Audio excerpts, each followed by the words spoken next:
Oh my god, this is crazy! Middle of nowhere gaming.com. Everybody go to that website. Say we sent you. Yeah, get that traffic I bet they're really good at Minecraft. They're probably the antithesis of us. This is the Middle of Nowhere Gaming Podcast.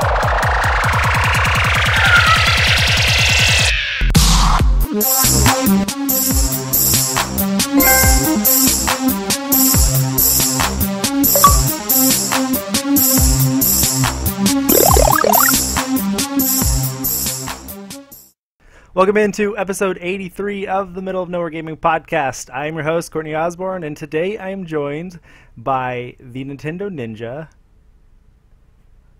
That was your turn, Miles. Lou. No, I didn't know we were. I thought it was just Hip Hop Hands Contaldi. Yeah, but I changed something. What did we do last week? I wasn't here last week. Yeah, you weren't here. Oh, that's why I was off the ball because you weren't here. Blame yourself. Yeah, there we go. We'll get this back next week. And then anyway, the Destiny more demigod. importantly, Oh my god. sorry, no more finals. Done with law school, 2-0 year. Woo! That was going to follow the intro. I was going to talk about that. You know, I wanted to get our names out there so we could all cuss and discuss. Okay, Let's discuss. cuss and discuss. We'll do it. It's over. It's over. You ruined it. No, we can cuss as much as we want. Nope. I'm going to cry. And then the Destiny demigod, Miles. Flip flap zam, Batman. I'm just gonna say random stuff. Yeah, I was every gonna say, time wasn't from now on. there was something about the quote you were gonna do now. Yeah, I was gonna say I didn't think that's Bill Cosby, but No, It was a good impression. that wasn't even supposed to be Bill Cosby. Yeah, but as Lou mentioned, we're done with finals. Yeah, super fucking excited. I finished my last final. Oh my god, your camera's going hella blurry. Stop moving so fast. it's my hip hop hands. Nothing can control them. The camera can't even pick them up. I finished my last final of my undergraduate career this morning, and all I have to do is 5 more pages of my senior thesis, and I'll be done. I'll be graduating this weekend. Can you just put like song lyrics in for those 5 pages? I wish, but no. Oh, man. Okay, so if you don't already know, I don't know where you've been, but we are running a giveaway for The Witcher 3 Wild Hunt, and it's super easy to enter. All you got to do is go to our website. There is a giveaway page. Just scroll down and find it. I'll try to bump it up to the top of the page so you can find it quickly.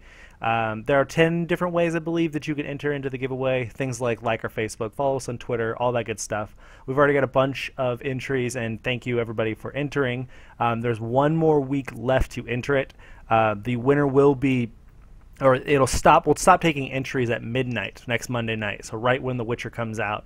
And then we will email the winner that night so that we could find out what console you want it on, if you want it digital or physical and all that good stuff. And then we'll talk about it on the podcast. Speaking of that podcast, we're going to be recording that podcast and streaming it on Monday sometime. So if you're normally tuning into us on Tuesdays, you'll have to tune in a day ahead of time. Reason we're doing that is because I am reviewing The Witcher for us, and part of that means that I'm going to dedicate basically every waking moment to it for a while. And Tuesday, I am not going to want to take a few-hour break to record this podcast and edit it and everything. And so we're just going to record it a day ahead of time so that I could just focus on The Witcher all day. And then maybe at the end of the week, we'll record a QuickTime event or something about it. Because I assume a lot of people are going to be playing it, right? Oh, maybe not me. Well, maybe not you guys. I know most of our chat is. Here's 2 things. One, if you let me share play and test it out, that is going to be my deciding factor because I'm not sure about the combat and stuff yet. 2, you're so dedicated. You're even breaking up with your girlfriend. I'm going to applaud you for that, sir. That's going to be an amazing review. I will buy it. I don't know if I'm going to play it right away. That's the thing. I don't know if you know, but I did end up taking something to review. I picked up the House of Wolves DLC, which happens that day. So good, nice, good. So yeah, I will be doing a lot of that, and I might not get general impressions, but I'm sure everyone on the team will. Yeah. A lot of excitement about this game. Oh god, yeah. Yeah. Super excited. Excuse me. Oh god. All right, sorry. Had to get that out of the way.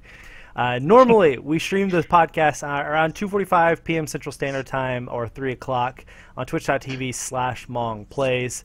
That is going to be changing. I already said that it's going to be changing next week because of The Witcher, but following weeks, Lou will be a big boy, and he will have a big boy job, and that means that we're going to have to adjust our streaming schedule for the podcast. So whenever we figure out exactly when that's going to be, we will let you all know. We'll post it on Facebook and Twitter and everywhere else so that you all can figure that out. Sorry about that. It's something that has to happen every semester when we get new classes or we go on summer break or go on winter break. Everything changes for us. But we'll let you know as soon as we know so that you can find out when that'll be. It'll still go up as an MP3 and video on YouTube later following the stream. It just may be, depending on how late in the day it is, that may go up late in the night or the next morning. We'll just have to see.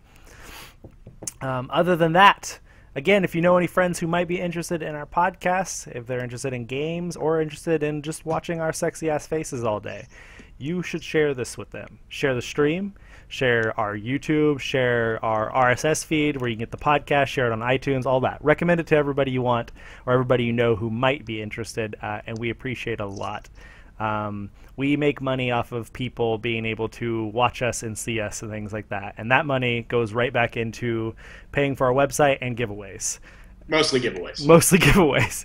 We've spent, what, $100 in giveaways in the past month? Yeah, which is a lot. More than that. Yeah, it's a lot if you don't actually make money on ad revenue too much, which we don't. Yeah, we make it from our loyal fans and our team. Yep. And we appreciate it. Yeah. Okay, so what is on everybody's playlist? I've actually, and I should be preparing for House of Wolves, but then again, I'm like good on that front. I have actually had a rebirth for playing The Binding of Isaac Rebirth. Really? Yeah, I've been putting a lot of time into that game as of recently because it's always a game I enjoy playing because it's a roguelike. You know, it's a fun little twist every time I go in, and I'm starting to get better at identifying items and stuff. So I enjoy it. Nice. I was never really able to get into it. I understand why it's cool. It's kind of like how I like Don't Starve. But I don't know. When I played that game, I was just like, this is so weird. I don't know. Who made that game again? Which one? It was Binding of Isaac, I believe. I know it's redeveloped by Nicalis, but I can't remember the guy. He's a weird dude. Edmund McMillan. Yeah, I mean, he's a weird name. dude. Edmund. But yeah, every time I'm playing it, like, you know, everyone knows there's like that really... it's got a lot of religious overtones, like just beating in the face with them. And every time I see like get one of those upgrades, it's like something really satanic. I'm like, oh my god, that upgrade would just make this run for me. I would be able to beat every boss. But oh god, then I just remember all those days of children's church and Bible study, and I'm just like, this is really wrong, but I'm gonna use it. So, do you know what it's called, or you know what hijacking a thread is on like Facebook groups and stuff like that?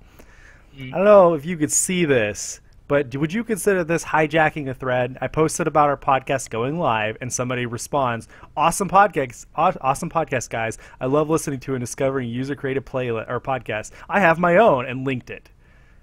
Yeah, kinda. It's like, okay, dude. Yeah. No, this was not about yours. I'm sorry. And he's not even watching. He's not in the chat or anything like that. Like, that's bullshit. Get that out of there. That's bullshit. A lot of people look to simply, like... If I asked for other people's podcasts, that would be totally fine. Which we do sometimes. Yeah, but not that. Like, I am advertising the podcast we're recording now. Yeah. Anyway. Lou, what are you playing? Well, I'm gonna, just as soon as this is done, probably dive into my PlayStation Plus titles of the month. But I've been doing a lot of Destiny. A lot of Destiny. You've been doing a lot of Destiny. It's, really I don't get a lot of time with finals, and now it's done, I will have more time, but it really still holds up. You'd be surprised. I did my first raid. I didn't know I was doing a raid. I joined some people's fire team for like one of those night what are they called? Nightfall strikes, and then they're like, "Oh, we're just gonna jump into the hard mode at Crota raid." So I went in and I did it, but yeah, I'm slowly moving up in the ranks. I'm finally at level 29 light, so soon I'll be catching up to Miles. Watch out. I think doesn't Miles have like every character maxed out? Yeah. Well, all my characters are the same class, so they all just use the same armor. So he has one character maxed out, which is technically all of his characters. Yeah. It's my way of playing efficiently and not having to make 3 different sets of armor. Fair enough. To be fair, Miles has been helping me when I needed it, and I do need it often. I've after finishing up Wolfenstein, the Old Blood last week, which by the way was fantastic. Like, oh man, better than the original. No, I mean, I don't think DLC is ever better than the original game, but it was just as good. It was shorter because it's DLC, but it's only $20, you know. But it had the same combat, the same stealth, the same guns ablazing, like same challenges. It has a platinum trophy. It's just really, really good, and I enjoyed the storytelling in it. Right. But after that, I kind of sat there for a full 24 hours, like not knowing what I was going to play next, and was actually considering not starting anything, and was like, just focus on finals, Courtney. You can do this. Just focus on it.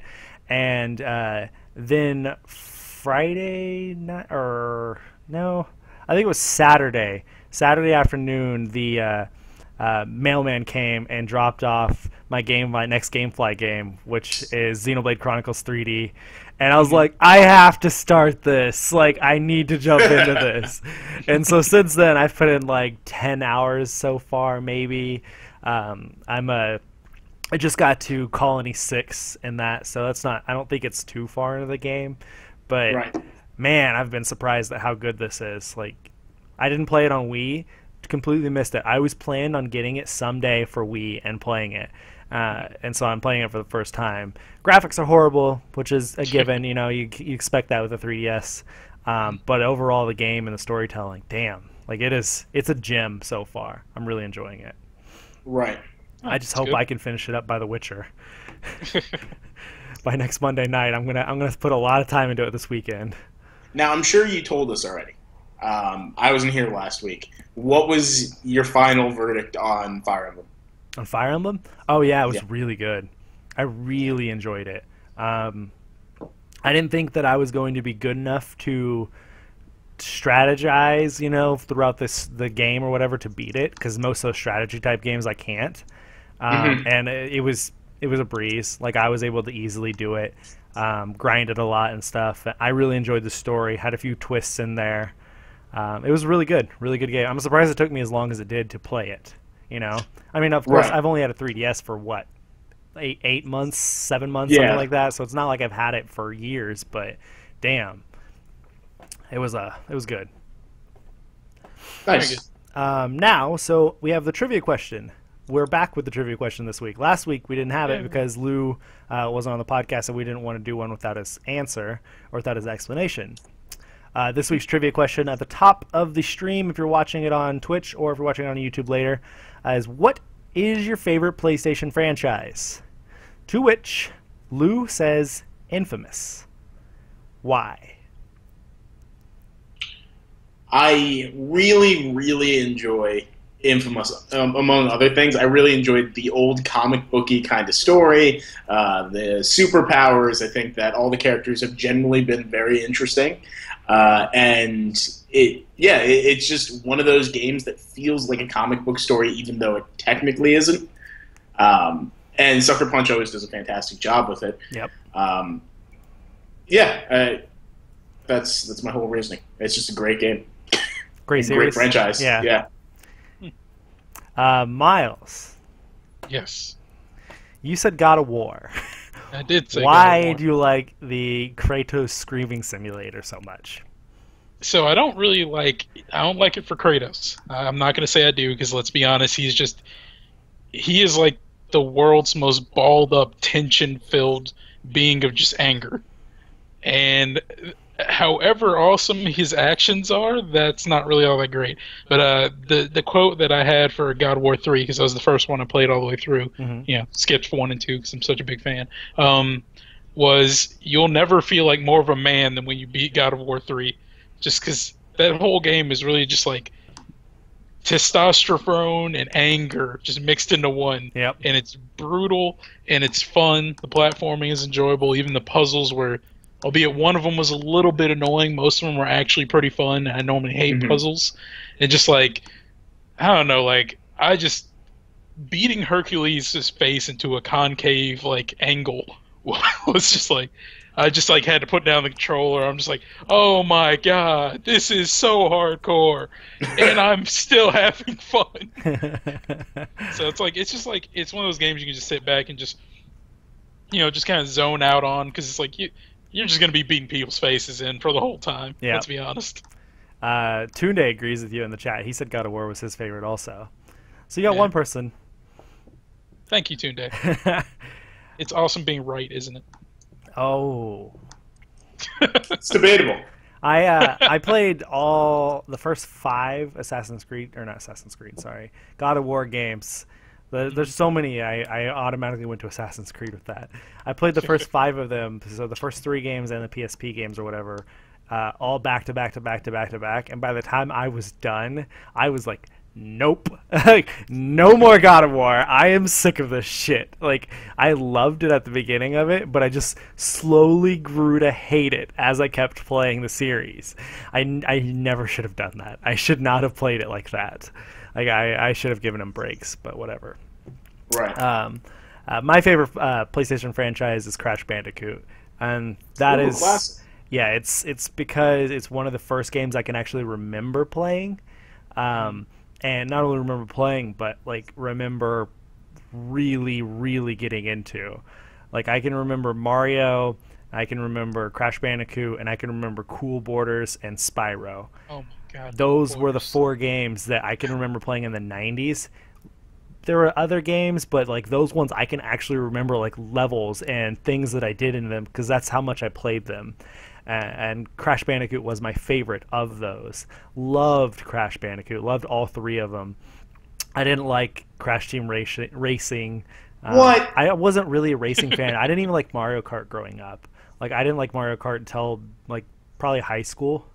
So okay, I'll accept it. But yeah, that one stands out to me. And that was like, the Crash was not only a fun game.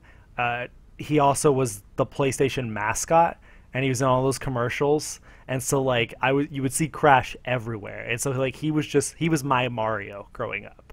He was the face of Nintendo, so it was the face of PlayStation, and PlayStation was my main console. Right. Now, the only issue why I didn't pick one of those old franchises is because I don't necessarily like where every game went. Yeah. For instance, I used to love Spyro. Yep. Me too. First 2 of them. Yeah, exactly. And I don't think I've touched a Spyro since then. But those first couple of games are fantastic. Same with Ape Escape. I used to love Ape Escape, and I haven't played anything past the second one. In the chat, Josh says his favorite is Little Big Planet, even if Little Big Planet 3 is very bad. So, at least you admit it. Yeah, so he's kind of there with you on the whole franchises maybe going bad. And then Octosnake, he says that he asked if Metal Gear Solid could be a PlayStation exclusive, and I was like, the old ones, because they were PlayStation exclusive. And so he said Metal Gear Solid is his favorite. That's I'm just like, pretty good lineup of PlayStations. I'm surprised no one's mentioned Jak and Daxter or Ratchet and Clank, because like, they're not my favorites, but those are good series. Yeah, Ratchet and Clank is way overplayed. Ratchet and Clank needs to die, but it's not going to. Jak and Daxter is really good in hindsight. I don't recommend anyone going back and playing them. Yeah. Oh, yeah, that's true. That's that issue of like, you try and go back to something for nostalgia, and then you turn it on, you see the graphics, and it's just like, how do I still see? My eyes should have been bleeding from this. Yeah. I was never able to really get into Jak and Daxter. I played the first one and thought it was okay, but I was just like, this is not Crash Bandicoot. I just could not get into it. I don't know why. And that was also probably the same time I was getting into Grand Theft Auto 3, and Vice City and stuff. And so like my gaming style was changing. I was kind of over the platformer stage. But whatever. Jack 3 was hardcore, though. I'm sure it was. Yeah. I just never got around to it. That was the one they took the story in like a darker place, right? Yeah, where they were like, I actually totally forget what happens now that I think about it. But I remember it got a whole lot darker. You're in a city now. It was almost like GTA-ish at times, I thought. I know Evil Jack came out in that one. All right. Ready to move on to the news from nowhere? Yeah, let's actually go into the news. The news from nowhere! Number 1, which was breaking this morning. Ubisoft has officially unveiled their newest entry in the Assassin's Creed franchise, called Assassin's Creed Syndicate. And it's set in Victorian-era London. Facts about the game, thanks to Game Informer, include Syndicate is set in London in 1868. After the Industrial Revolution, only 75 years have passed since Unity's story. Syndicate stars 2 main characters, the twin siblings Jacob and Evie? Fry? I don't know. Whatever. I don't know. Evie. I don't know. Evie. It's a French name or English name. I don't know. Okay, so players will control both of them through the course of the story. Since some missions involve each one of them specifically. Okay, whatever. However, is Evie a chick? Yeah, yep, it's a sister. Oh, okay. Yep, she's hot too. I tuned into the live stream and I was like, "Damn!" I thought they were a couple at first, and then I saw a tweet about them being twins, and I was like, "Well, never mind." Doesn't mean they're not a couple. Okay, it is. I mean, this England. is Victorian London. Yeah. Okay, we shouldn't have said that. Okie dokie. Anyways, they'll be upgraded separately, so it isn't just a basic costume change. The siblings have different abilities, and they complement their personalities. They are in charge of a gang called the Rooks. London is under Templar control. The players will use the Rooks to build influence and fight back against the oppressing order. Similar to districts in previous Assassin's Creed titles, the activities you complete in each will go on to saving citizens and fighting back against gangs will help you expand your territory. Once you get a foothold in an area, you might see some of your Rooks underlings on the streets, and you will be able to recruit them to help you with missions. Despite the emphasis on twin siblings and gang activities, Syndicate does not have multiplayer. While this may be disappointing for those who enjoyed Unity's co-op component, Ubisoft says single-player focus is about bringing the franchise back to its roots. The game is set to release on October 23rd for PlayStation 4 and Xbox One. The PC version has an autumn 2015 release date. And I wanted to point out also that they, at the beginning of this live stream reveal event, they acknowledged the shittiness that was Unity. Like, they came out and said, we fucked up. Like, it was not what we wanted, it was not what we expected, blah, blah, blah. And then went on to talk about this game and, what their hopes were for it. And, like, I felt like the way they were marketing it was much better because, like, even the videos that they showed, it was like, it said pre-alpha footage or whatever, like up on the screen as it was showing. So it's not like somebody could go in and be like, oh, well, in the years since you've shown us this, it now looks like crap. It's like, this is not the final build you're watching right now. So, like, it was, I thought they handled it really well. Did either of you guys get to watch the trailer or anything? It was right during my final, and I haven't seen it since. But I'm going to make a guess right off the bat that as you progress through the enemies in this game, you're going to start out with enemies with Cockney accents and go all the way up to fancy, like, Victorian speech. But your first guys that you're fighting are going to be like, hello, governor. Swear on me, mum. I actually still hate Assassin's Creed, so no, I did not watch it. Although I will admit I'm digging, his name is Jacob. I am digging his facial hair. But that's about it. The game, it looks actually really cool. They kept talking about, or they were focusing a lot on during the live stream about how this game's going to be faster than previous Assassin's Creed games. The combat's faster. the like getting to and from places is faster. Apparently, you could take like carriages around. Like people were comparing it to like Grand Theft Auto about like hijacking carriages. You can assassinate people, I think, in carriages, off of carriages. Like you could jump from carriage to carriage. Like you have like a hook gun, similar to Batman's, that you can like shoot up and pull yourself up onto things really fast. It looked really interesting. I like what they're doing with it. I like Victorian London. It's gorgeous looking. I'm pretty excited about this. You know, like I acknowledge how bad Unity was at the beginning. I played it in March, so 4 months after release, and it was amazing when I played it. Like they had fixed everything, so I didn't have any problems with it. So I don't have the bad feelings that everybody else has towards the Assassin's Creed franchise because of that. So it's not like I'm just going to skip this game because the last one was bad. I'm totally going to buy into this one too. Right. And also, keep in mind that the market has accounted. Like, I know there's a lot of people who want to be, really a naysayer towards Assassin's Creed. But the market accounted for it. It's incredible, I think, that you could go right now and buy Unity for, like, $8. Yep. Unity's super cheap right now. Right. So, like, it's not, even though we're going back to Assassin's Creed and we're not, except for Miles, and we're not totally pissed off at them, it's because they had to learn their lesson because this game is not selling. Yep. Yeah. They lost money on both the game and all the DLC stuff because they had to give away all that shit for free. And people who bought the season pass, didn't they get like a free Ubisoft title? So like most of them could get Far Cry and stuff like that also. Yeah. It's like they lost a lot on Unity. And you better believe they learned their lesson. They understand that, which I'm assuming is why they set the PC version release date as a different release time. Because they're not going to try to put them all out at the same time, and they don't want to fuck things up. Most importantly, just don't pre-order games. Yeah. Go ahead, Miles. Yeah. I was just going to say, beyond that, that's a good point, though. Don't pre-order games. Stop doing that, people. Stop doing that also.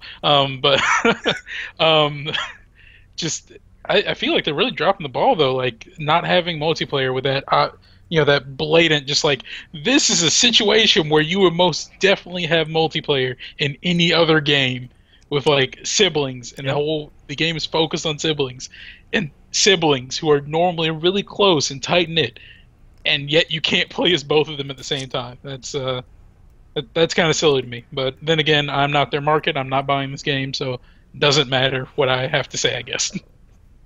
What I find really interesting about the release date is I just looked it up. That's actually a Friday. Oh, that's interesting. They've never done that. They've always been a Tuesday. So that's really weird. Because I was wondering how close it was to Halo 5. And Halo 5 is October 27th, and that's on a Tuesday. And I was like, wait, well then what day is the 23rd? Go back a few days. Oh, it's Friday. But yeah, so that's really weird. Yeah. But, segue? Yep. Just take it upon yourself. All right. Well, my segue is the word segue. There we go. I'm being meta with it. Anyway, Ubisoft has revealed when to expect their other big titles and more during their conference call today. There's a big conference call. Lots of things happening. Tom Clancy's Division will arrive in Ubisoft's 2016 fiscal year, which ends in March 2016. This is making me so happy right now. Yeah. My body is ready. Yep, that's awesome. Yeah, in addition to this, Rainbow Six Siege, and an unannounced AAA title will also launch in the same window, which is making a lot of other people happy. So there we go. There are lots of happy. Rainbow Six Siege will arrive in Q3 of fiscal year 2016, which means it launches this fall sometime, with The Division following in Q4, which is sometime between January and March. And I quote, "It is never an easy decision to move a launch date." Ubisoft CEO Yves Guillemot. I got the last part right, at least. Said, stating that this is a move that has always benefited the company. Guillemot says, added that Ubisoft will announce the new game this fall, and he also declined to comment on whether or not it was a new IP or an existing franchise. All Ubisoft games going forward will be new gen only, Gama says, with the exception of Just Dance, because everyone was wondering about playing Just Dance on their Xbox 360s and PS3s. Okay, so several things about this. Really glad that The Division is going to be coming by March next year. Like, that is awesome. That game looks really, so good. Really fucking cool. Yes. Rainbow Six Siege. Holy crap, I did not know it was that soon. That's a good point. Like, damn, that is really soon. And then, let's see. I don't really understand their decision to launch a new game or a new title this fall. Like, out of all the times you could launch a game, why launch it at the same time as other big games? Why, like, now they have Assassin's Creed, they're going to have Rainbow Six Siege, and then another big game that they're going to be announcing. Like, had they not learned the lesson about not having their games beat each other out, cannibalizing their games? Like, that is a horrible idea. They should have pushed this one back to spring also with, like, The Division or something, Like, I don't know. I just think it's silly. I mean, I think Ubisoft is one of the developers that certainly has that kind of clout, that they can release multiple games during fall and they could happen to be successful. Like, if Assassin's Creed Unity was a good game at the time it launched, then that, undoubtedly, that and Far Cry 4 would have been successful. Yep. So I think that they can do it. I don't think it's the smartest move because they should definitely wait for winter. Yeah. But the investors are most likely saying, "Oh, you got to do a holiday release." Yeah, and maybe to make up for how bad last fall was. Right. But then again, if it's a new IP, why would you want to launch it beside everything else? If it's, it's not necessarily a new IP. It could just be just a new game and not a new IP. If it's a new game, then that makes more sense. If it's a game, a franchise we're already familiar with, I would understand it. But if it's a new IP, it's like, that's just a shitty idea. Wait, put it in its own time span with nothing around it. Unless it's substantially different than what they already do. Yeah. Like, we don't know what it is. If it's something that, like, breaks what Ubisoft generally holds as tradition, which means a game where you climb on top of a tower and spot everything, then it'd be interesting. I think it might just be like they are showing a vibe of confidence. Like, they're like, this is, if it is a new IP, they're like, this is new and people are still going to buy it even with all the other stuff coming out around the same time. This is going to be so amazing that people are going to want it. Now, whether they end up molyneuxing themselves, we don't know. Hopefully they won't. But I mean, I think it's kind of like it's a power play. It's a confidence thing. Like, yeah, we're the biggest thing in the room. I really do like the fact that they announced that all their games are going to be next gen only, other than Just Dance. Like, that was another one where it's just like, finally Ubisoft, got the message. They got the memo. Everybody's been saying that. Just quit doing the last gen shit. Focus on this gen only. Yeah. I think it's interesting that they made all these announcements. I understand it's an investors conference; they kind of have to, but I'm surprised that they made so many announcements with E3 coming up. Yeah. It makes me wonder I'm wondering what they have in the bag for E3. Probably actual showing of games. Yeah. Like a deeper look at each of these games and things like that. Like, announce it now, but you're actually going to get to see. You're finally going to get to see more of The Division. You're finally going to get to see more of Siege. You're finally going to get to see a huge showing of Syndicate, and then whatever this new game is. So like, they want to keep that new game a secret, but all these other games we already knew about. So they just wanted to they'll probably just show them off. That's my opinion, though. All right. So, story number 3, Murata Studios, and a CG studio set up by Guillermo del Toro, is to work on narrative-based trailers for companies including Nintendo and Disney. Mixing Guillermo del Toro with either of those sounds really weird. Well, he just set the studio up. He doesn't actually make the trailers. Okay. All right. That's better. We don't have to worry about kids having nightmares constantly. Apparently, 4 months were spent working on a cinematic trailer for Fallout 4, according to the LinkedIn profile of a 3D contract artist. Destructoid received an email from Murata Studios demanding they pull the story about the trailer. I'm getting my tongue mixed up and tied. A representative cited inaccuracies, but also confirmed the story was breaking a non-disclosure agreement, which kind of seems like it's the fault of that 3D contract artist, but I'm just me. As nobody at Destructoid signed an NDA, they assume that confirms somebody else broke an NDA. Mm-hmm. There you go. Guess who's not getting hired for 3D contract work anymore? I'm waiting on Lou. Come on, man. Are you not going to gloat? Sorry. You're not going to gloat? You're not going to try to rub it in all of our faces that this is your year? You're not going to anything? I think you guys get the point that I'm just perfect. I don't need to rub it in your face My crystal ball. Because of how great I am and how perfect my predictions all are. Especially the fact that Legend of Zelda is still coming out this year. Oh, yeah? Oh. Yeah. This is exciting. This might be the Fallout I actually get into because I haven't liked any of them up until now. Yeah, I'm super excited about this. Whether or not this actually is true, who knows? Really, like we're still waiting on it. Everyone's hoping that it's going to be like either the lead off or the end of the Bethesda conference, which is Sunday, the night before E3 actually happens. I'm gonna take guesses. I say it's lead off. You think it's lead off? Yeah. I don't know. Like I think it would be awesome to have it go out with a bang and just be like, because they already have like a set schedule of things we know is coming. Like we know we're gonna hear about Doom. We know we're gonna hear about Elder Scrolls Online. We know like all these other games. But it's just like, can you imagine just you think that it's coming to an end, like 55 minutes into the hour conference, and then all of a sudden the screen goes black. Like you could hear like the sound or the music or whatever from Fallout, and just oh man, that would be awesome. But it would be cool to lead it off, too. But then the rest of the show might be a letdown. The only reason I think that would be the case is because, we don't know for sure that Fallout's coming, but I think they'd have to think we're stupid to not know that Fallout's coming. And not only that, I think if the game is as complete as everyone speculates it is, they think that there's going to be a release somewhat soon, they're going to want to spend a decent amount of time actually discussing the game during the conference. Maybe. Yeah. Instead of just being like, and check out this fucking awesome trailer, which they will do. Yeah.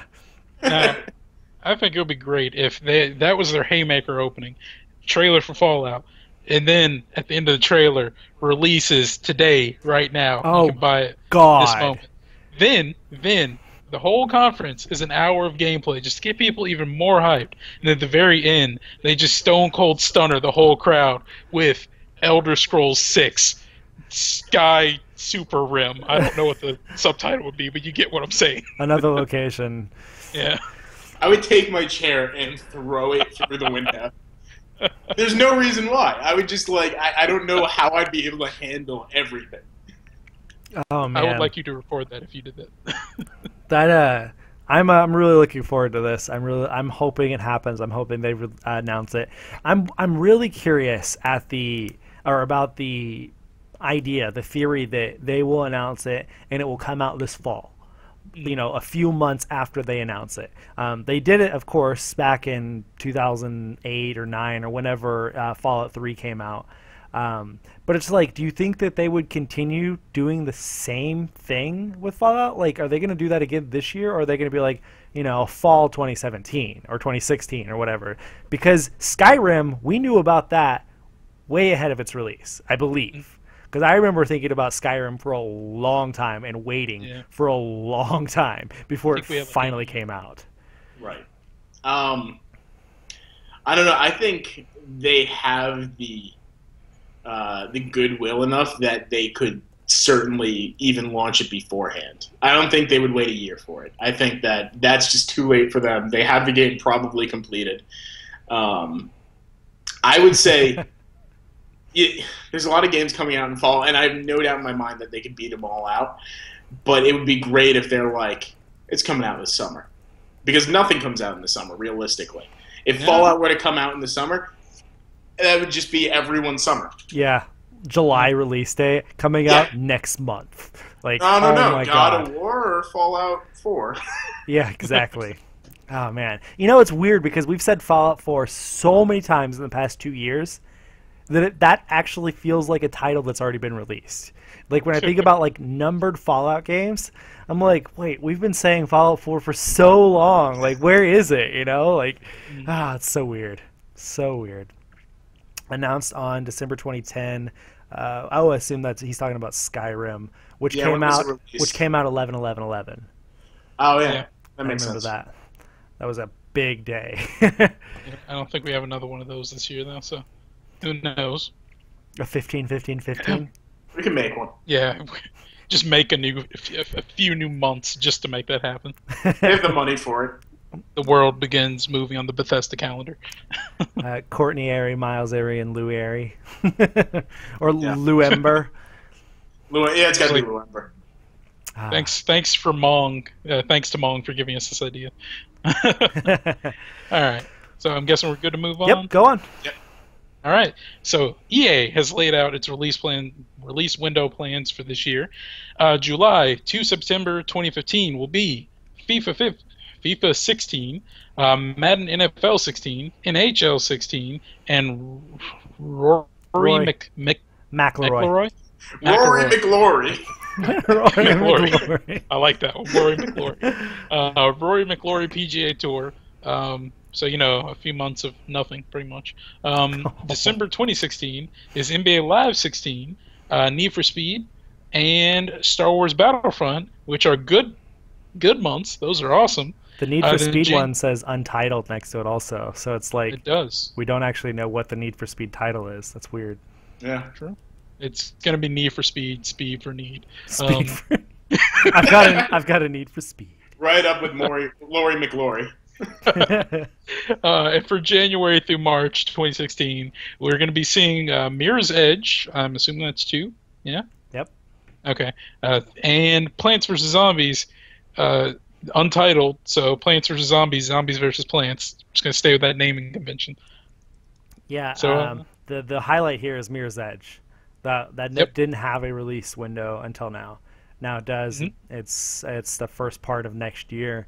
However, I follow quite a few people in the industry on Twitter, and one guy has been very insistent lately that they're being overzealous with saying Mirror's Edge is coming out the first part of next year. That he's been very consistent for the past few months, saying that every time something about Mirror's Edge comes out, don't expect that soon. Don't expect that soon. And whenever this was released, he was like, do not expect it then. They want it to come out then, but it's not going to. Blah blah. It's further behind than everybody says. Blah blah blah. So it's really interesting to think about that, if it actually will be launching next spring or not. I'm not really excited about it because I just could not get into Mirror's Edge. Like that game was so fucking hard, for me at least. Right. Yeah, I had the same issue. Like I tried to get into it, and it was just like, I swear to God, if I fall off this building one more time, that was it. I'm done. I'm uninstalling. So. Right. I was really bad at running away from people, like the combat. Like oh man, like I just was not good at the controls. Like you play that. Or I played part of that, and then I played Dying Light, and like the controls in Dying Light are just so much better, they're so good. But there is of course, difference of however many years. Yeah, 6 years or something like that, a long ass time. It's like I understand that Faith, that's her name, right? The main character of Mirror's Edge. You remember? Yeah, it's her name. All right, we're gonna go with Faith. Okay. I understand that she's like a small, skinny, young, Asian woman. But it's still just like, I feel no power when I'm hitting these guys. It's like they take a hit and they're just like, okay, I'm just going to like shoot you a few times now. Yep. All right, we're done here. But the only games on this lineup that I'm excited for, to no one's surprise, are Star Wars Battlefront and Need for Speed. So the only game, Need for Speed takes a second from Mirror's Edge because I enjoy racing games that are kind of arcade-like. Yeah, I'm a big Madden guy, so I'm excited about Madden. But will I be buying it on release day? That normally never happens. But like you, I'm super excited about Star Wars. But we already know the release date for that. I used to like Need for Speed back on like the PS2, but really haven't got into it since then. I just kind of fell out of racing games.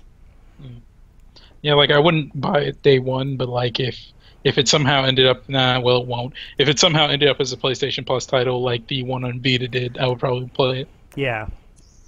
But yeah. Yeah. Right. The whole lineup. I really only care about the later half of it. I'm glad that it's all coming out in January to March because. No, you're not getting Star Wars? I'll probably get Star Wars. Remember, we're gonna make him binge watch the movies with us. And Lou, when you go crazy from watching 12 hours of movies in a row, 3 of them being really, really bad, and you want to murder someone, remember, I'm not making you do this. That's all him. At the very least, we only have to watch the original 3. Now, what's worse, drinking the bottle of ketchup or watching the new trilogy? The ketchup. The ketchup. I like the trilogy. I would watch the trilogy any day over watching or over drinking a full bottle of ketchup in one sitting. Yeah. Oh, ketchup's pretty decent. Anyway, I do like ketchup. Let's move on. But I like ranch more. All right. You like ranch? So would you drink a bottle of ranch? Me. I don't know what the decisions Depends are. on what size bottle, I guess. I guess I should. If it was like one of those gigantic ones, no Family way. size. Yeah, but if it's a little one, yeah, I mean, sure I will. I have a question for you guys. Okay. Not really off topic, but I want to hear you guys' answers to this, and people in the chat. Now, drowning to death is, of course, awful. Yes. But is it a little bit better if you were extremely thirsty beforehand? I don't think it is. Just for that split second, just going, oh my god, thankfully. What? No, wait, too much. I don't think you get that split second. That's the issue. All right. Fair enough. We can move on. Okay. Story number 5. EA has also revealed when they expect Titanfall to launch as well. And of course, we're talking about Titanfall 2. According to the publisher, the game won't be released in fiscal year 2016, and we can assume that it will be released in fiscal year 2017, which means between April 1st, 2016 and March 31st, 2017. I kind of wish they just move fiscal years to actually be fiscal years. I know, right? Yeah. The new Titanfall is going to be released as a multi-platform title, so you don't have to buy an inferior console to play it. Yeah. So, April 1st to March 31st the following year, which basically means it's going to be fall next year. That's, unless they're going to go spring again, which they might, if there's a lot of shooters coming out next fall again, then they might want to go ahead and delay it to the spring and try to be their own shooter again. But I honestly think that now that they're going multi-platform, they're going to try to make sure they hit a October or November release date next year, which has kind of been what I've thought all along, a 2-year life cycle for Titanfall to get to Titanfall 2. Well, hopefully my only concern is hopefully they fix everything that was wrong with the first one. Now, I really love the combat, but I can understand how, it's well, all I can do is play against people. It's fun, but it's getting annoying and kind of boring. Yeah. So, Yeah. We've probably already addressed this in past ones. Will you buy Titanfall? What would be necessary to make you buy Titanfall 2? Nothing. The fact that it's multi-platform, that's enough for me. Okay. I know the people who played Titanfall 1 really enjoyed it.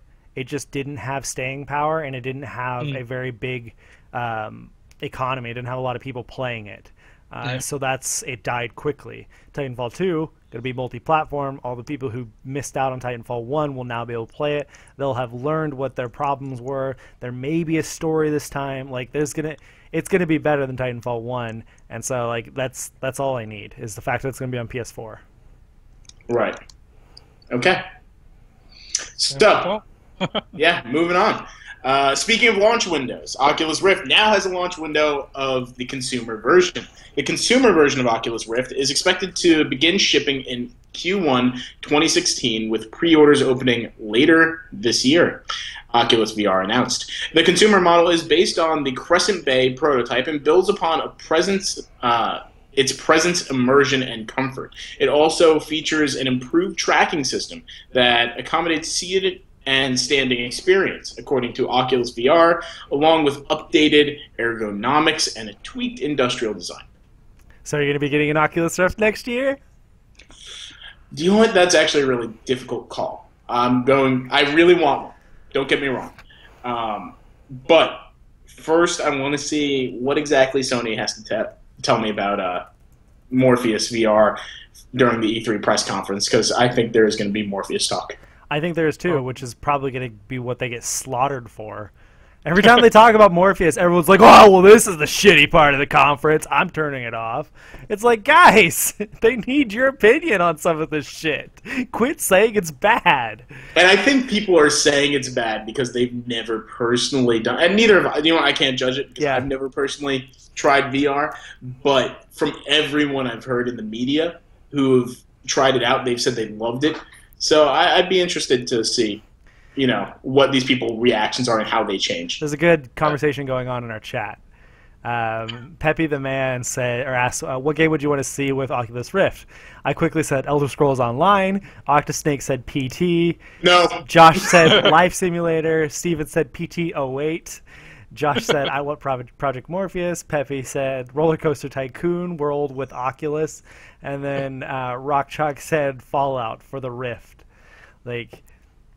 Be interesting playing some of those games. I thought Roller Coaster Tycoon, that one would make me sick. Yeah. Oh, God. Have you ever seen people doing the Oculus games with roller coasters, just like simulators, and you see people just falling to the ground? Yeah. Now, I've told you all I've used an Oculus before, right? Yeah. You have. Yep. Okay. I don't know. I was doing the finger thing. That means yay, sarcastically, in my language of hands and body movements. I don't know. They have to show me some really good games that would get me very excited for me to even theorize buying an Oculus or Morpheus. And so far, I have no idea what the Morpheus has on it. And what I've seen on the Oculus is gimmicks. Yay! That's why I didn't buy a Wii. So. Yep. Yeah. It's the whole whether or won't I buy it is going to be all about price. It's not really going to be about what they include with it or what kind of games or things, because I'm not going to be buying it at launch anyways. So I'm not all that worried. I'm once the price gets down low enough that I can justify buying it, then I will get into it, and most likely by then they'll probably have games. They'll probably have things that I'm interested in. So it's probably going to be 6, 8, 9 months to a year before I finally buy into it, unless somehow I fall into just a shitload of money in the next year and I could just buy it right away, which I don't see that happening. Right. Yeah, I'm going to buy it right when it comes out, most likely, because I don't have a PC that can support the Oculus. In fact, I have a Mac, which is the worst thing I can have. Virtual reality is something I'm fascinated by, and I think that there's a lot of potential. I think they know there's a lot of potential.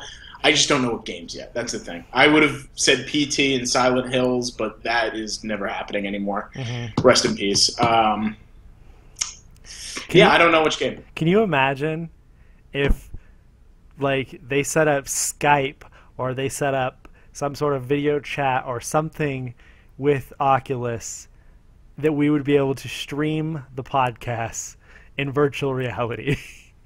No, that would actually be kind of cool. How fucking cool would that be? That'd be awesome. Stream us all in the same room because we're not anywhere near each other. That would be really.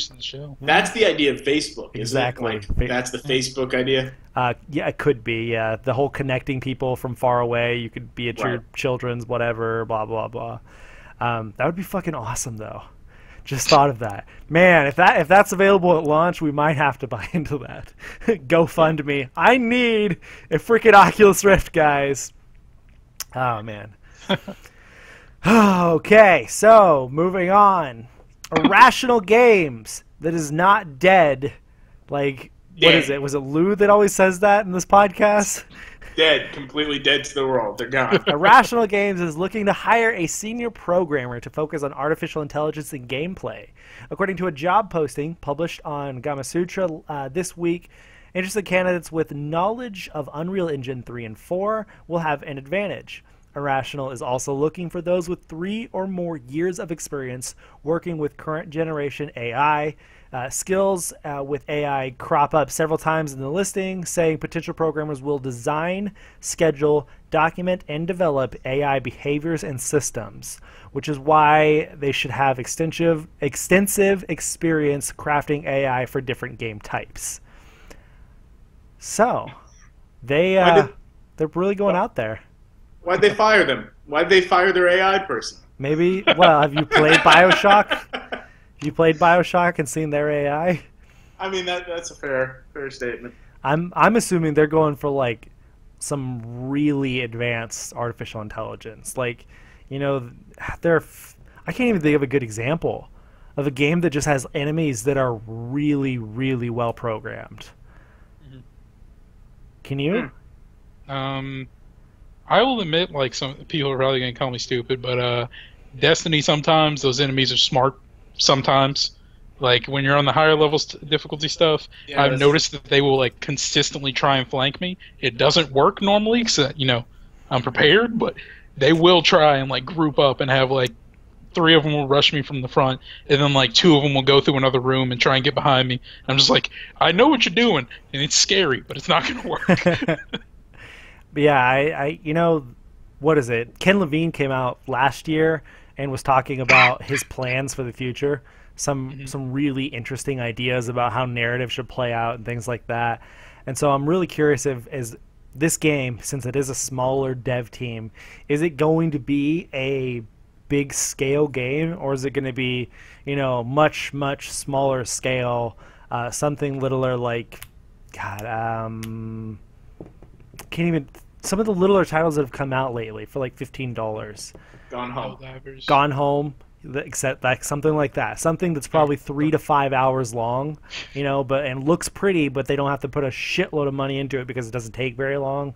Like I wonder if that's going to be it, or if this is going to be like a 4 or 5 year plan where they're going to come out with another big game. Now, I don't know. Speaking of artificial intelligence, do you two know the tale of the Radiant AI? Radiant AI? No, I don't think so. Doesn't ring a bell. It was created by Bethesda for Skyrim, Elder Scrolls Oblivion. And it was something that they did way before they launched it because they got rid of it because it was a little bit too extreme, if you will. And it was pretty much like making the AI like living people, essentially. And, if the person got hungry, they would go find food. If they got angry or something, they would go handle their anger. Yeah. And the reason they got rid of it was because, like, I know one example that someone gave me was that someone runs into a inn and starts stealing all the food because they're hungry. And due to that, the innkeeper just takes out a sword and just murders another AI character. And then guards come in and start killing him. So, it's just like, I guess Bethesda saw stuff like that and we're like, we need to slow this down because that's gonna cause issues in the game. Yep. However, I think that would be hilarious to just be walking around in one of the cities of whatever game this is going to be and just see like one AI character completely unscripted chasing another one down the street because they stole their food, and then just bring back Radiant AI. That's the whole gist of what I'm saying. Yeah. Interesting. It depends on what kind of game it is. Depends on what kind of game it is. That kind of AI could be really, really cool. Yeah. Right. All right. Well, story number 8. Sony Computer Entertainment Europe has confirmed that it won't be holding a press conference at this year's Gamescom in Cologne, Germany. In a statement to videogamer.com, SCEE confirmed that they will instead hold a media briefing during the Paris Games Week on October 27th. I did not know that was a thing. But yeah, I'm getting surprised all the time in gaming this season. With the changes this year of E3 taking place a week later, and Gamescom taking place earlier, we feel that both PlayStation and wider industry would benefit from a major news milestone later in the year, during the most important period for gaming. We are excited about our plans and look forward to sharing some exciting announcements, and we will share more information closer to that time. This is the first time Sony won't hold a press conference for Gamescom since the event's creation in 2009, and Gamescom will be held August 5th and runs until the 9th. So This is really interesting. I think Yeah. it's stupid. Think it's stupid? I think it's stupid. I think it's like I think it's a miss on their part. I think that it's. Do you know what? I understand dropping Gamescom. I understand you only have so much news, and you want there to be news and all that, and you can't have news at every conference. Yada yada yada. And I don't see why they're like, oh, well, we're gonna have it during Paris Games Week in October 27th. That is dangerously close in my opinion to the PlayStation experience. Yeah, but there's no word on when that's actually going to happen, or even if it's going to happen. I know they said that it's going to be a yearly thing or an annual thing, but we haven't heard a word about it since then, since last December. Yeah, I don't know. I'm just assuming that under the assumption that it's coming again in December. Yeah. I think October 27th is way too close, and there's honestly just no need. Like. Yeah, you could show your European brothers some love. You could have a PlayStation booth at all of these conferences. Let people try Morpheus, but no need to have a press conference that close to your giant PlayStation themed conference. Yeah, It's my curiosity about why they did this, or my thinking about why they may have done this, is that for all we've been hearing about for the past 6 months now is, what is PlayStation gonna do this fall? How are they ever gonna compete with Microsoft? I think they may solve that by just going all out and throwing punches at E3 and just like announce everything they have. You know, like all the big things that they can, get it all out on the table, and then 2 months later, when Gamescom happens, which I always thought was stupid anyways, to have it 2 months later, they're just going to pull out. You know, like I know Sony is the big company for Europe, so like PlayStation owns Europe. Xbox does not do well in Europe. It does okay, but it doesn't do well. Or I mean, you know, it doesn't compete with PlayStation. Microsoft is going to be there this year. I believe they've already confirmed that, but they don't have like a bunch of European developers or anything like that, and so they're not gonna be able to come out and be like, well, we've got all of these European titles coming. Like the big thing for them is FIFA, you know, like that's about it. So I don't know. I don't think they're gonna really lose a whole lot by not going to Gamescom. I think that they may have it up their sleeves that they're gonna just destroy E3 with announcements and then pull out for a while, because that'll just, you know, build up a lot of excitement for whatever the fall is. And I think that since this is October 27th, I believe that's probably going to be announcements for the following spring. So Right. games like The Order, or games like Uncharted? Bloodborne, games like that are going to be coming out that following spring, which is Uncharted now, coming out that spring. That's probably where they're going to talk more about that stuff. All right. Moving on. Actually, before we move on, small shout out. Thank you, new viewers. We got Pepe and Murder Bunny. If you want a shout out too, make sure to watch the live stream. We'll give you a shout out as well. Anyway, moving on. In a batch of Nintendo financial information recently released, the company showcased their top-selling Nintendo games. What? At the top of the list, unsurprisingly, Pokemon Omega Ruby and Pokemon Alpha Sapphire selling 9.94 million units worldwide. That's incredible. Yeah, I would have never guessed they still sell that much. Anyway, following that were Super Smash Bros. For Nintendo 3DS, 6.75 million units.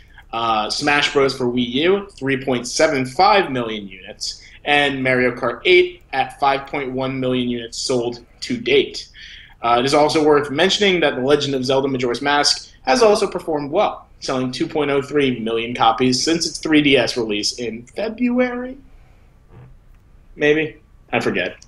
Which one? I don't know. Majora's Mask. Oh yeah, that was February. That was with the new 3DS. I am surprised, actually. You mentioned that you didn't know that Pokemon sold that much still. I thought that it makes sense that it would actually the series would have been like steadily increasing in sales over the years, simply because it had its play base down when people were younger, and now I know I'm like 23, but I'll still buy a 3DS just to play a new Pokemon. Mm-hmm. But I'm surprised that it's plateaued recently, but it's actually been going down since then. See, what I think is really interesting about how well Pokemon sold is that is only in like 5 months. Mm-hmm. Almost 10 million copies. That's 2 million fucking copies a month. That is ridiculous. No games sell like that other than Grand Theft Auto. Like, and even then, it's just, oh my god. Like, for a remake of a Pokemon game, and it sold almost 10 million in 5 months. That is just incredible. And other takeaways from this are Wii U hasn't even reached 10 million units sold, I believe, lifetime, and over half of them own Mario Kart 8.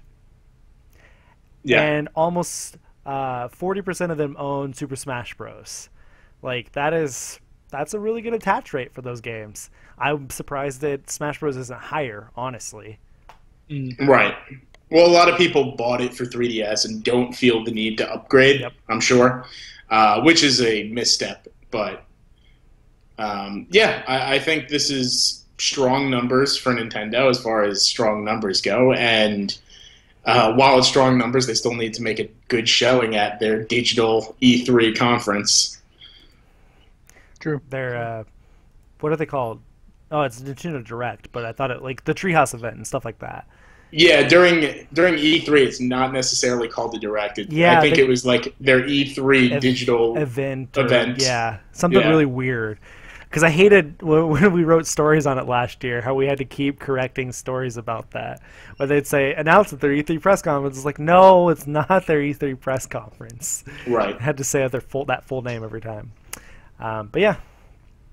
All right, so moving on. In a batch... Oh, no, we just did that one. In other Nintendo news, Nintendo revealed that it has theme park plans. Nintendo and Universal Parks and Resorts made the announcement that they will be working together to create attractions featuring Nintendo characters, games, and worlds. Universal theme parks have long been a family destination with locations in Hollywood, California, and Orlando, also Osaka, Japan, and Sentosa, Singapore.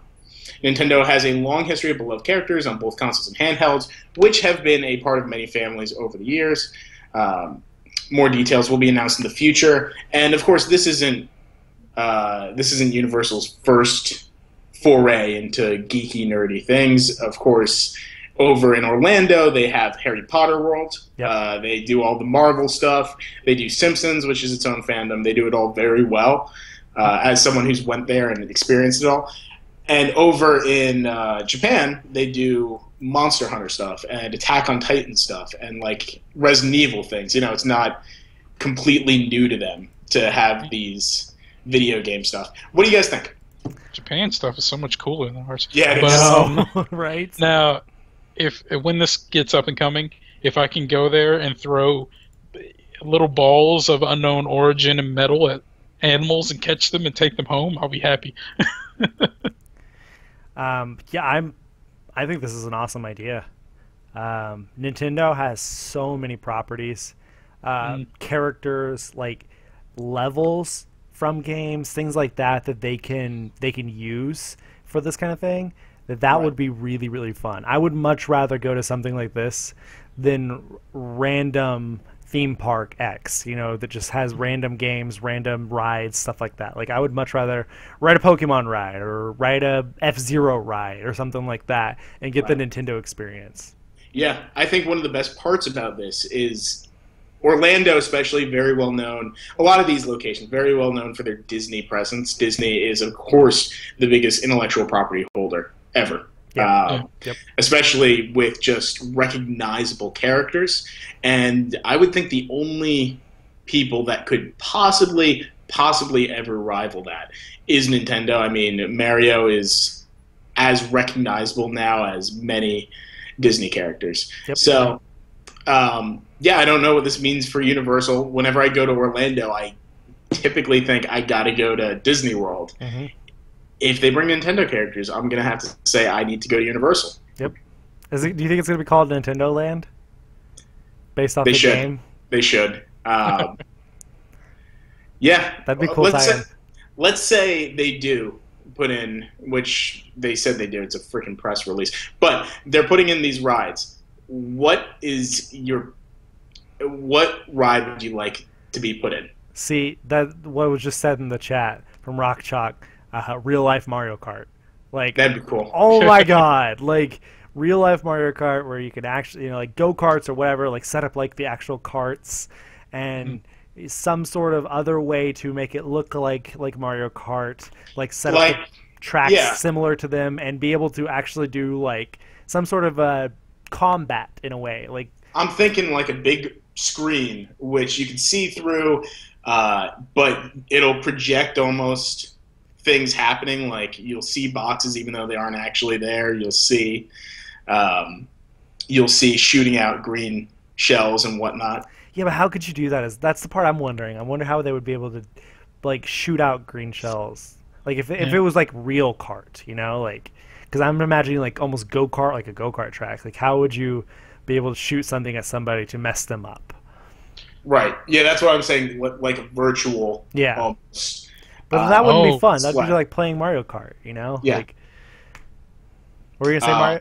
Miles? I was just like, you said virtual, and I thought of the like actual like full things where they have like the pod thing that you sit in. Yeah. Mm-hmm. And it's like an all-around experience, which would be kind of cool if you ask me. Yeah, and that would be a lot easier to set up the whole how you shoot people and stuff, because, you know, if you actually hit them with whatever, it would just, you know, mess theirs up for a minute and slow them down, and then you could pass them and stuff. So it just wouldn't be nearly as fun as actually racing, which is probably dangerous. Yeah, right. I mean, racing Rainbow Road, you know, 50 deaths in day one.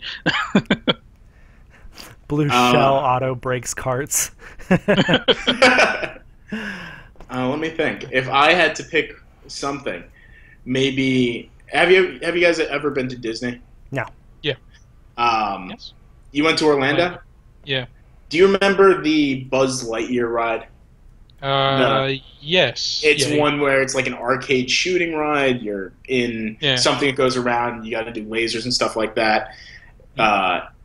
I was thinking maybe a Metroid Prime version of that would be interesting. That would be though cool. A little more roller coaster based. Yeah. Let's see. I don't think I would want like a gun that goes over my arm though, because you know some of those people are nasty. So right. There could be one of those. They always have haunted rides. Of course, you could do Luigi's Mansion. Yeah. Ooh, yeah, that would be fun. Go through some dark castles and stuff, or dark rooms and things. Right. Yeah. Go ahead. No, I was just gonna say I don't really think I can come up with a ride because my most favorite Nintendo game is Pokemon, and I'm not really coming up with any rides for that unless it's just like they give you a bike and they're just like go. Dude, it's gonna be Pokemon Snap, the ride. That's what it's gonna be.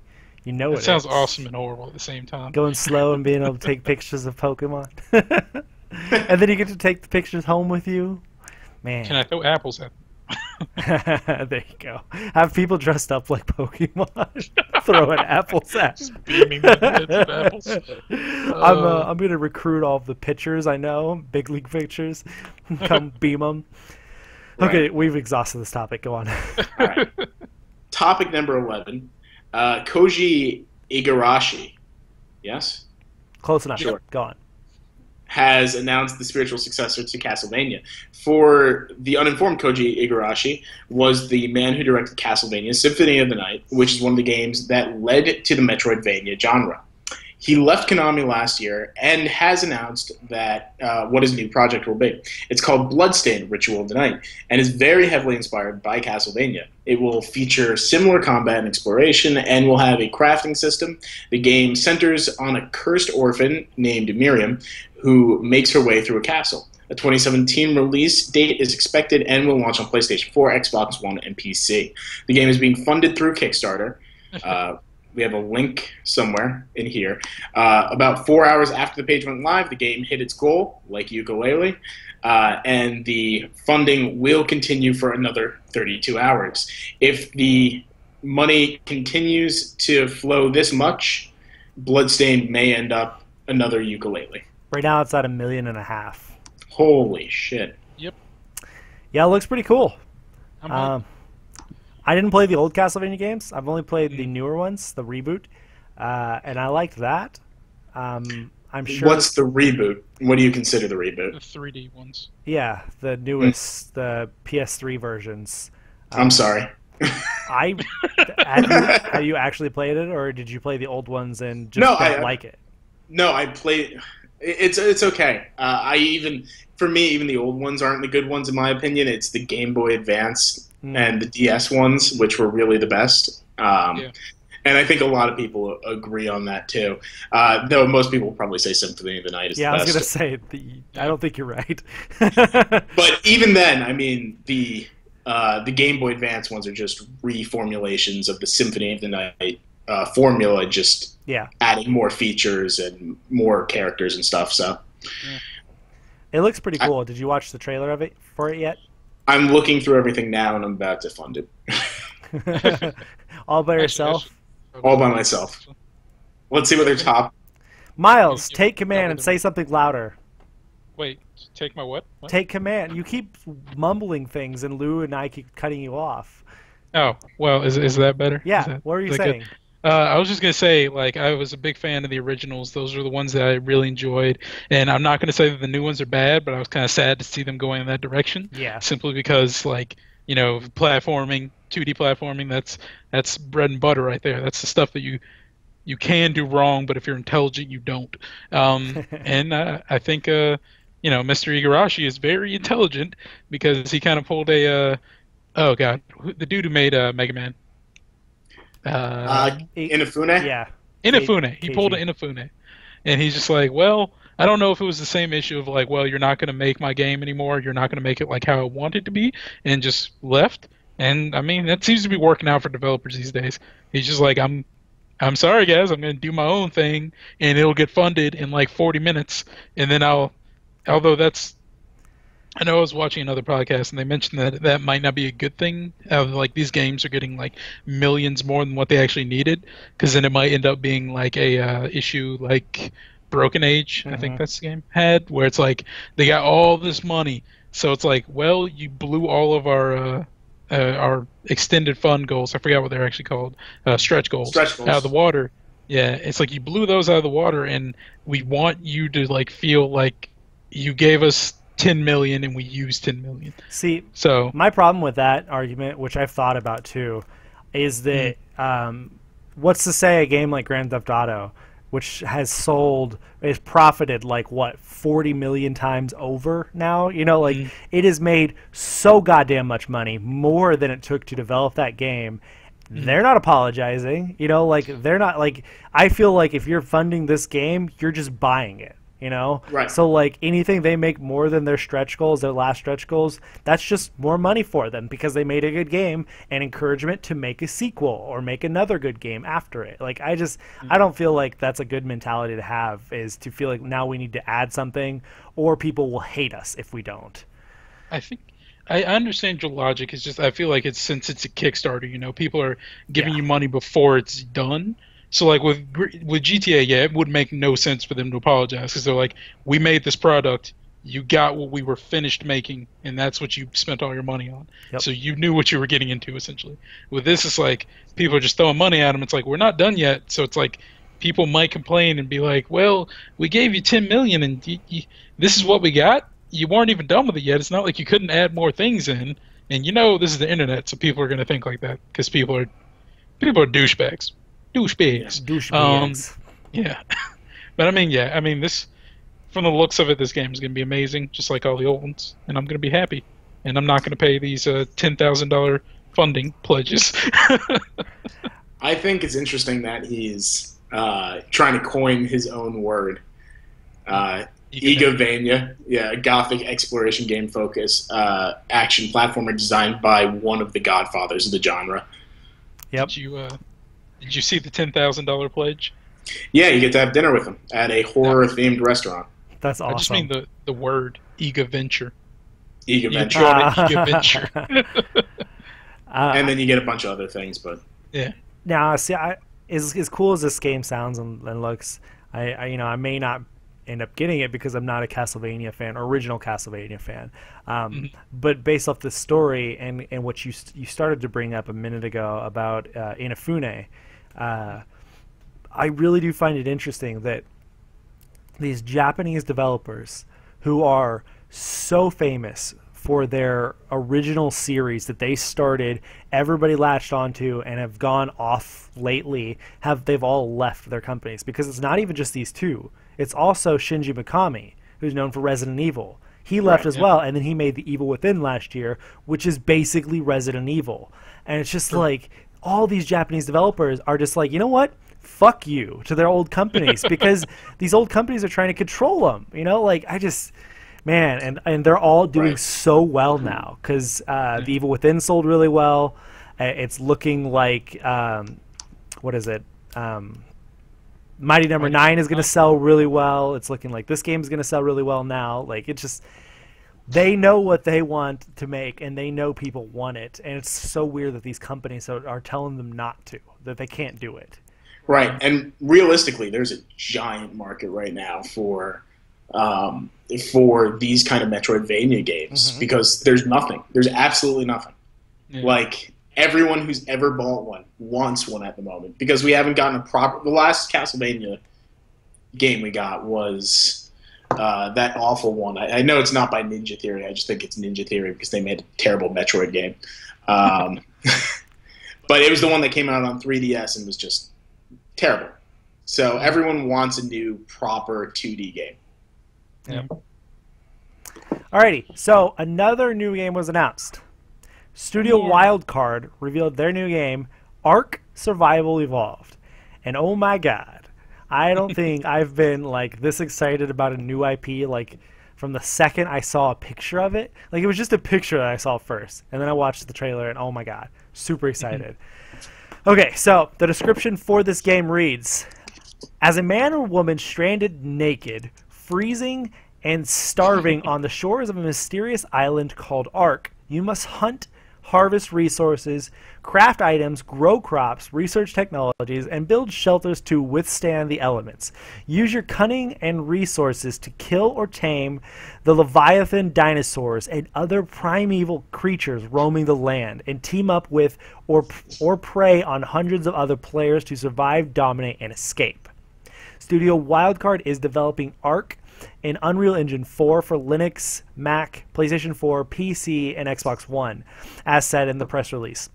It'll bring the PC version to Steam Early Access on June 2nd this year. The company is planning for a year of early access development with a release on all platforms in June 2016. Ark is a huge game in terms of geographical space, scope of content, features, and technology, and just about every other metric, said Studio Wildcard in Ark's Steam Early Access listing. We're a veteran team with some major hits behind our leads, and much of our core challenge is already met, but this is still an ambitious one for us. The version of Ark that Studio Wildcard is launching on Early Access will include 30 creatures that can be tamed, food, water, temperature, and weather systems, the ability to build and paint structures with architectural integrity, crops that you can plant, grow, and harvest, mythical monsters, and mod support. Studio Wildcard's grand plans for a full version of Ark include procedurally generated land masses, more than 70 different creatures, technology spanning the Stone Age to modern electricity, support for the Oculus Rift, and Project Morpheus. Like, it's MMO, like H1Z1 / Daisy / like those games, but in a dinosaur-filled island that you can ride them, like even pterodactyls, to fly around. You can hunt them, like you could build giant walls to keep T-Rexes out. Like the trailer shows this guy running, and he slides in behind this giant wooden door. They close the door, and there's like 3 or 4 or 5 people all standing there with like spears and stuff or guns. I don't even remember. They're all waiting up at the door, and then a fucking T-Rex crashes through the wooden gate, the wooden door or whatever, and they all like start trying to attack it and stuff. Like, it just looks fucking awesome. Right. It looked very pretty, at least when I watched the trailer you had shared yesterday, and I'm not the biggest fan of dinosaurs, but I could actually see picking this up. However, I know one of my housemates is like batshit for dinosaurs. So that's one sell they have right there. I haven't seen the trailer for this yet, but to me it sounds a little Don't Starve-ish with dinosaurs. A little bit. Well, it looks like Skyrim. Like it's Right. that level of It looks graphic. beautiful, It's gorgeous 3D. It sounds more like Minecraft in a sense, but better looking, obviously, and stuff. Like in the very end of the trailer, there's a fucking dragon also. And it's just like, holy fuck, you know? Like, this trailer, it looks really, really good. I'm super excited. I've already signed up for the alpha, I believe, that you can sign up for the alpha. You have to give them, like, your computer specs and your email and stuff like that, and whether or not you've been in other early accesses before. But other than that, I think you can also buy into the early access starting in June. So I'm totally looking into getting into that. Like, I would much rather have it on my PS4, but if the only way I can play it for a while is on PC, then I'm going to do that. Yeah, I mean, it just all sounds interesting. It sounds kind of like they just took a bunch of darts and threw it at the wall regarding, like, what do gamers like? And they just posted a bunch of, like, sticky notes. Like, they like dinosaurs, dragons, and crafting systems. And, I mean, they hit all the right Post-it notes, obviously. Yeah. They didn't get DDR in the mix. Actually, you know what they've done here? There's a game that like was in early access recently. It was called Savage Lands, I think, where you play as like tribesmen, and you there's dinosaurs, and you're on an island, and it's another survival game, of course. And like you can team up with your friends, and you can like tie people up and drag them along the world, etc., etc. And it seems like they're taking that and making it good, because Savage Lands was like pretty bad when it I don't even think it's out yet. The pre-alpha on Steam was like really bad because there's a lot of disconnection issues. There were like 2 dinosaurs. Neither of them looked intimidating, and it just sounds like they were like, you see that game, which a lot of people were excited for, and then they were disappointed by. Let's do that, but be good so we actually make money because we're a better company. Okay. Yeah. It's definitely not a game that I thought I would have wanted until I saw it. But watching the trailer sold me on it. So I'm going to watch the trailer. I'm going to report back next podcast, and maybe it'll blow my mind. It looks really cool. The whole riding dinosaurs kind of, that part made me go like, wait, what? Like, are you, what? Like, that's weird. That really stood out to me. But I don't know, you know, it could be cool. Could be really fun. But all right, in our last story of the day, this is not really news, but we had to add it in because I wanted to talk about it. In the latest video for Conan O'Brien's Clueless Gamer series, the late-night talk show host takes on The Witcher 3 Wild Hunt. While Geralt is about to embark on many quests in the game, from helping townsfolk to slaying monsters, there is one quest that preoccupies Conan, the quest to get laid, which he does. Have you guys seen it? Did you watch it? I heard some mention of a unicorn. Oh my god. You guys should have watched it. I did watch parts of it. So much better. It would have been so much better to talk about it had you guys watched it. But yes, he does succeed in having sex, and it is on the back of a unicorn, and it's so fucking funny. Like the way they set it up, and like at the end, whenever he's finally having sex, he tells whatever his name is, the guy who is always on those videos with him, he tells him to leave the room. He's like, leave the room. And when he comes back, like he's dressed differently, his hair's a mess. It's like hilarious. It is really, really good. I really enjoyed it. It's probably my favorite Clueless Gamer episode so far. Right. Well, since you guys haven't watched it, we won't talk about it anymore. So, more time for listener questions. We are moving on to the listener questions section. So, if you want to email us any questions ahead of time so we can read it off on the podcast, you can email us at contact.mong@gmail.com. We appreciate all the questions we get. Otherwise, if you don't want to email us, you can tune in live for the podcast and ask it in the chat. We normally take questions about the topics at hand during the news segment, but once we get to this segment, we'll take any questions about games for 10, 15, 20 minutes, and then we'll move on to the new releases. So if you guys have any questions in the chat right now, feel free to ask them. We'll try to copy them all down onto our outline and answer them as soon as we can. But before those start rolling in, we do have a question that was submitted to the email from Toon Day. And he asks, what is the first thing you're going to do in The Witcher 3? I'll probably hunt monsters, he says. And since neither of you guys are going to get it right away... No. I got an answer for this. I already know what I'm doing. Okay. I also have an answer. All right, I'll go first. I'm going to actually dive really heavily into the lore. I think that unlike Dragon Age, which has lore, and Skyrim, which has lore, I feel like The Witcher probably has a much deeper background. Maybe because it was a book, but it's a lot of books, not just it's a lot of books. But yeah, I've always been fascinated, and I think that a lot of the games don't necessarily do it well or don't do it well enough to interest me. But The Witcher 3 seems like something that I could actually find a lot of just almost, the same kind of pleasure of reading from playing a video game.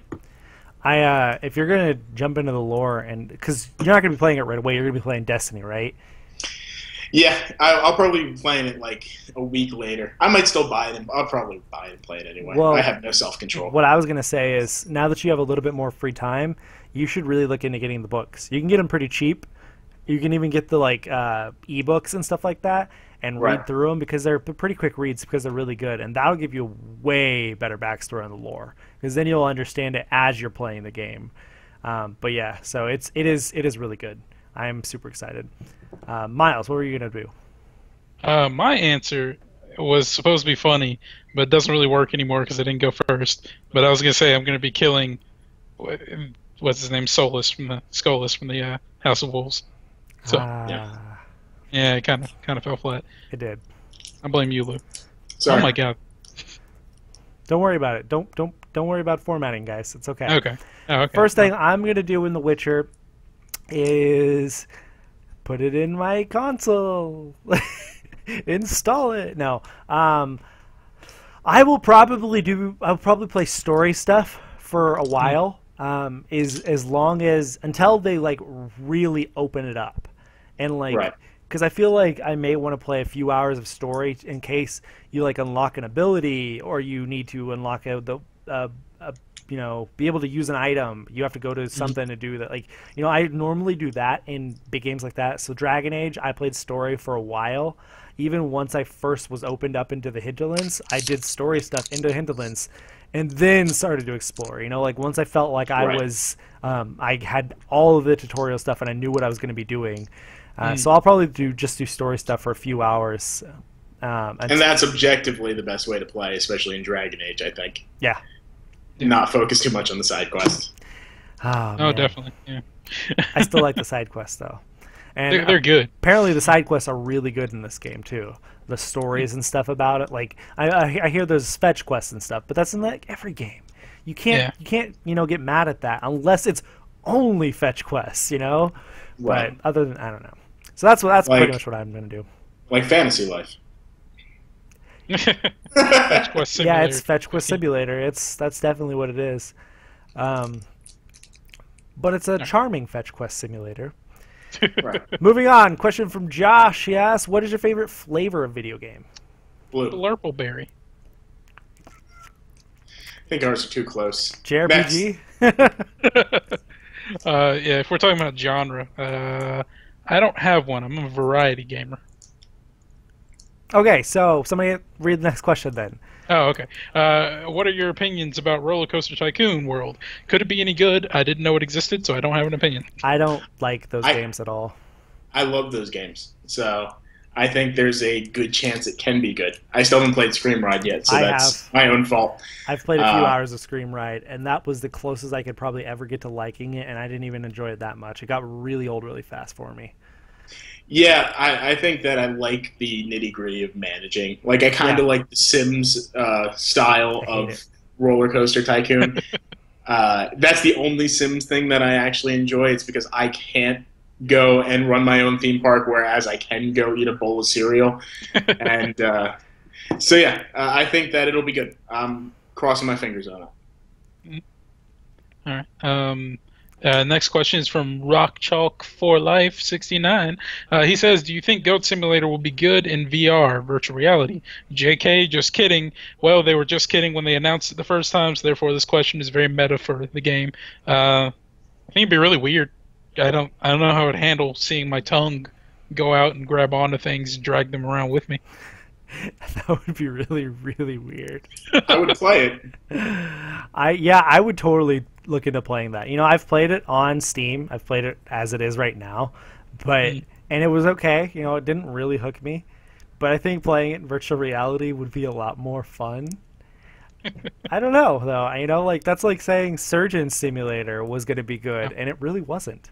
No, it was really bad. It's really bad. It's an awful game. It is made to make you angry. Like there's no way to succeed at that game. It's horrible.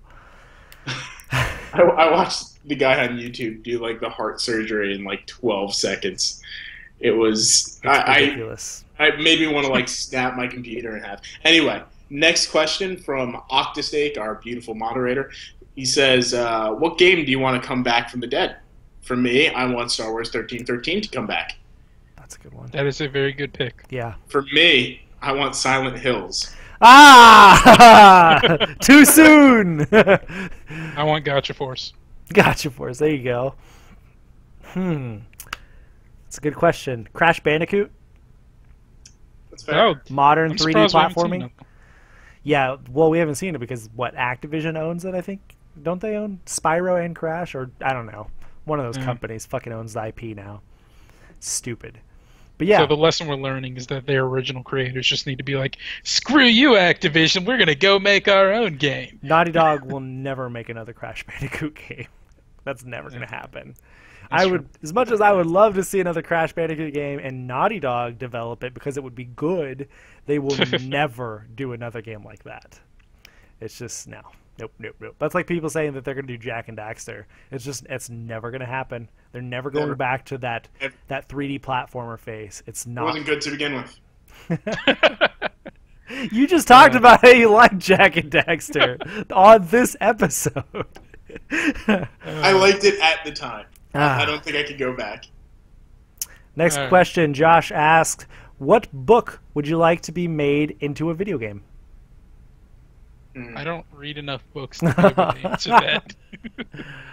Okay. The Road. Ooh. That'd be a really depressing game. That'd be a really one. It would be a good one. I like that. Yeah. Wouldn't that be The Last of Us, but more depressing? Similar. Yeah, except it would have less to do about the world because realistically, I don't think The Road had much to do with the world, even though it was fascinating. It wouldn't have anything to do with the zombies. There would be no zombies or anything like that. It's just people. Right. It'd make a great Telltale game. People are the worst. worst. Yeah, it would make a good Telltale game. That's a good idea. I'll get back to them. I'll email the PR. I vote Battle Royale. That's my pick. Ooh, Battle Royale's fantastic. That'd be really brutal. Maybe make Maze Runner. That would be kind of cool. Maze Runner is an interesting book series. But other than that, I don't really know. I can't really think of anything that hasn't already been made into a game because every book has already been made into a movie, and every fucking movie has a game based off the movie, and they're all shitty. So it's like, it's really hard to pick one other than like the obscure ones that like only one of us has read. Yeah. Right. I mean, we came up with answers. Hunger Games. No, you, sir, are the worst of the worst. As an MMO. So it could you be mean like Battle Royale. Yeah, like Battle Royale, exactly. Oh, next question. All right, so Rock Chalk for life. I'm not going to read your whole name again because it's really long. Just say Rock Chalk. Rock Chalk. What games would you like to see branded as beer? I don't drink beer, but I'm going to say Warcraft because then they make it into a ginger beer, which is actually good. I want to see Sonic the Hedgehog because it'll be just a beer that continuously gets worse and worse the more you drink it. Oh god, that'd be. It's just like you drink it fast and it's worse every time you drink it. Final Fantasy. Oh, because you think it's the last one, but they just keep coming. They just keep bringing you more. Yeah? That's dangerous. On a realistic approach, think that I'd like the idea of Infamous. Of you could have like the good beer and the bad beer. The good one just has like it's. We'll say it's a lighter alcohol content. Why don't you just go light and dark beer? Yeah, it could be light and dark beer. Like that makes sense. Yeah. Other than that, I don't really know. And it could be craft beer because it's of course Seattle. Yeah, true. Well, only the last one, but yeah. Pepe the man? I don't Pepe. know. Pepe the man. What if you could only play one game for the rest of your life?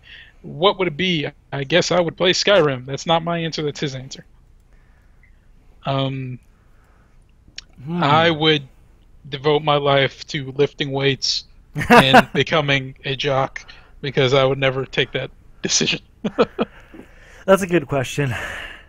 I can't even pick my favorite game because The Last of Us eventually would get really old. It would get really boring. There would be like nothing to do, nothing you haven't seen a million times. But maybe a game. Could do expansions count for things? I'd say yes. Yeah, I would say games as they are right now. Okay, so like if I was going to go with that, I would probably have to say World of Warcraft because there's just so much in it that if there's only one game I can play forever, it would that would at least take years to explore everything. Because even a game like Mario, which is fun no matter how many times you play it, that's only because we haven't played it a million times and memorized every single level, every jump, and mastered it. I don't know. It'd have to be World of Warcraft for me, or another big RPG. I feel like mine would have to be a roguelike or something that's randomized. And however much I love Binding of Isaac, I couldn't say Binding of Isaac because any game is just like there's that point where it's just like, okay, I need to put you down for a little while and play something else. Yep. I need a palate cleanser. Like that's what Binding of Isaac is to Destiny for me. So, but I don't know. I can't really answer that. I'm gonna pick a game you'll never guess from me. Gotcha. Pokemon. No. I'd probably do H2L, H-Toll, hashtag no Firefly. I don't know. Sorry, go HTOL, hashtag NIQ, the Firefly Diary. No, I'd probably go with Project Spark. Ooh, that'd be cool. That's a good idea. Just because, at first I'd hate it, but the idea of spending forever playing this game, I'd most likely become like a genius at, just game design within the aspects of Project Spark. Yep. And I would be able to make games. It's absolutely a cop-out, and I know that, but yeah, it seemed like that, as well as, maybe Minecraft for people who enjoy Minecraft. Those are just games that feasibly go on forever. Yep. That's a good idea. That's a good pick, Minecraft, actually. Minecraft's another good one. Yeah. Other people in the chat have said Kingdom Hearts 2. That's Toonday. Got It Made. Rogue Legacy. Rock Chalk, Zelda Maker. Oh, is there a Zelda Maker? No. There's no Zelda. Don't do that to me. And Steve Shearer says Goat Simulator. That's all right. We want to answer that last question that's in chat? Yep. Last question. If you could choose one developer to work for, what developer would it be? And that's also from Pepe. Or Pepe or Pepo. Naughty Dog. It's that simple for me. Naughty Dog is it. If you choose one developer to work for what develop? Oh, okay, I got it.